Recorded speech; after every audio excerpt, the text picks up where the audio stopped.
2014 में मैं गृह मंत्री बना था।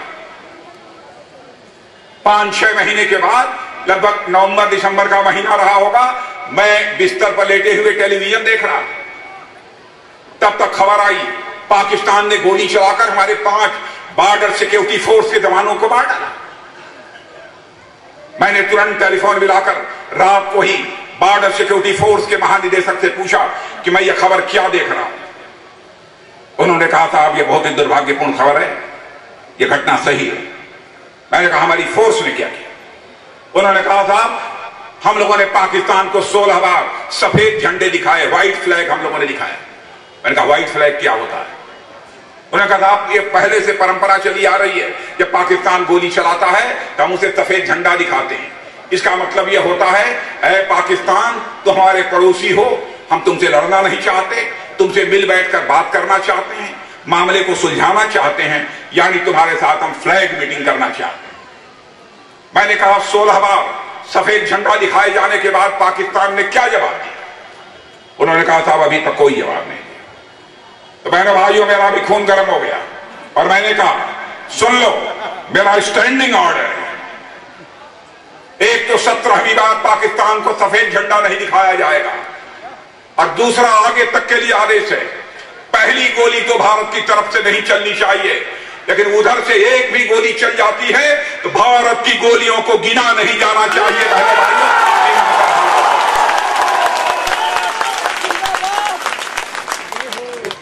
अभी हाल में देखा होगा हमारे डीआरडीओ और इसरो के वैज्ञानिकों ने एक एंटी सैटेलाइट मिसाइल तैयार की है। एंटी सैटेलाइट मिसाइल, अब आप जानते नहीं होंगे सैटेलाइट होती क्या है, मैं बता देता हूं। सैटेलाइट ऊपर घूमती रहती है, लगभग 1 स्क्वायर मीटर की, 2 स्क्वायर मीटर की, कुछ आसपास ऐसे ही होती है। वहां से जो सिग्नल्स आते हैं उसी से आपकी सारी मैनेज होती है। ये ट्रेनों का चलना, सब ट्रेन एक दूसरे से टकरा जाए, हवाई जहाज उड़ती है, आधे मिनट 1 मिनट बाद दूसरी उड़ जाती है, उधर से भी आती है उधर से भी आती है। एक सिस्टम होता है जिसको मैनेज किया जाता है। सैटेलाइट से जो सिग्नल्स मिलते हैं उसमें उसका उपयोग होता है। यानी यदि आपकी सैटेलाइट कोई दुनिया का देश आकर तोड़ दे तो पूरा भारत ठप हो जाए, वैसे दुनिया का कोई देश भी ठप हो जाए। अभी तक दुनिया के 3 देशों के पास यह ताकत थी, रूस, चीन और अमेरिका। उनके पास एक ऐसी मिसाइल थी कि दुनिया के किसी देश की अर्थ ऑर्बिट, माने ऊपर उड़ने वाले किसी भी सैटेलाइट को रूस, चीन और अमेरिका अपनी सैटेलाइट मिसाइल भेजकर उसे तोड़ सकते। यह ताकत केवल 3 देशों के पास थी। 2007 में ही हमारे वैज्ञानिकों ने वह क्षमता हासिल कर दी थी और उन्होंने उस समय के प्रधानमंत्री जी से, कांग्रेस की सरकार थी, डॉक्टर साहब मनमोहन सिंह जी प्रधानमंत्री थे, उनसे पूछा कि सर हम लोगों ने वह क्षमता हासिल कर ली है कि हम एंटी सैटेलाइट मिसाइल तैयार कर सकते हैं। तो उन्होंने कहा बाबा ऐसी गलती मत करो, नहीं तो रूस, चीन, अमेरिका नाराज हो जाएंगे। अब हमारे वैज्ञानिक चुप हो गए। 2014 में जब हमारी सरकार बनी तो 3-4 महीने के बाद ही हमारे वैज्ञानिक हमारे प्रधानमंत्री से मिले और उन्होंने कहा कि प्रधानमंत्री जी 2007 से ही हम लोगों ने वह क्षमता हासिल कर ली है कि एंटी सैटेलाइट मिसाइल हम बना लें रूस, चीन और अमेरिका की तरह। तो हमारे प्रधानमंत्री ने कहा डोंट वरी, गो है, चिंता मत करो, आगे बढ़ो, तैयार करो एंटी सैटेलाइट मिसाइल। और बहनों भाइयों जानते हैं कितनी बड़ी ताकत भारत के पास हो गई है।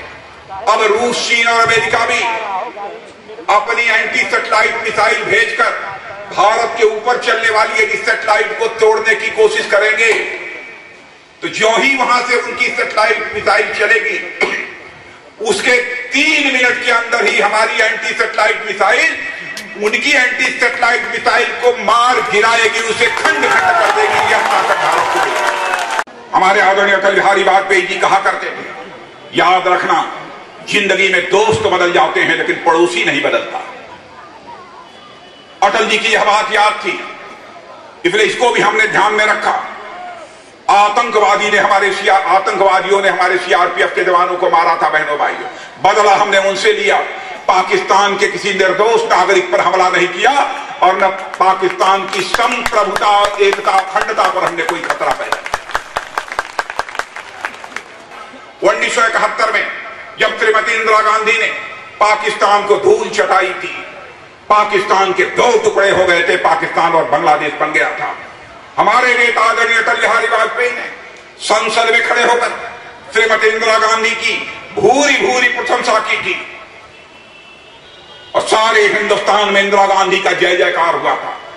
तो मैं कांग्रेस के लोगों से पूछना चाहता हूं, यदि 1971 में पाकिस्तान को खंड खंड करने के कारण श्रीमती इंदिरा गांधी का जय जयकार हो सकता है, तो पाकिस्तान को मुंहतोड़ जवाब देने के लिए हमारे मोदी का जय जयकार क्यों नहीं हो?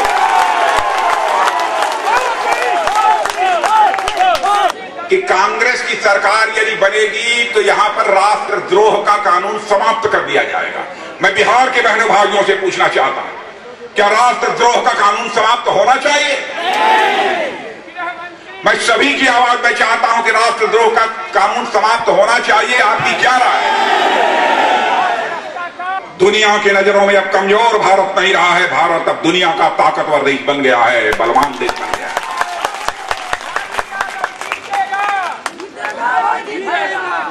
आपको मैं याद दिलाना चाहता हूं, 2008 में मुंबई के ताज होटल में पाकिस्तान से आकर आतंकवादियों ने हमला करके सैकड़ों लोगों की जानें ले ली। उस समय कांग्रेस नेतृत्व की यूपीए सरकार थी, इन लोगों ने कुछ नहीं किया। लेकिन आपने देखा कश्मीर के पुलवामा में फिराइन हमला करके हमारे 42 सीआरपीएफ के जवानों को जब मार डाला, तो उसके बाद प्रधानमंत्री जी ने हम लोगों की बैठक बुलाई, 2-3-4 लोगों की बैठक बुलाकर दृढ़ इच्छा शक्ति का परिचय देते हुए फैसला किया। कहा कि 15 दिन के अंदर ही इसका जवाब दिया जाना चाहिए।